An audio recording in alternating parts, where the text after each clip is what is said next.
Hello, traders. Today is Tuesday, July 1st, and this is my analysis for the Aussie US dollar, and we're going to start on the 1 hour time frame.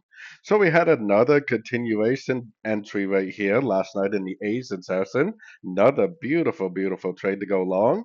Now, this is probably not the analysis that everybody wants to hear because everybody is so concerned with counter trend trading, but the monthly is up, the weekly is up, and the daily is up.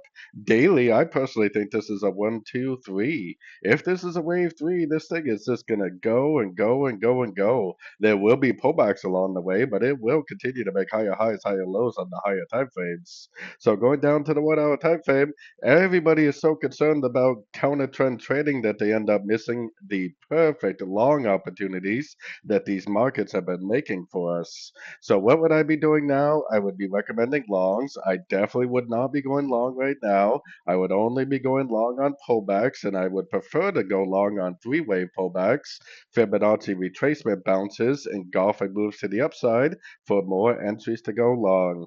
If the market wants to make a much bigger move to the downside, which I think a lot of people thinks it does, then I will wait for the engulfing down on the daily or something on the daily to tell me it is going down before I even remotely start looking for sorts again.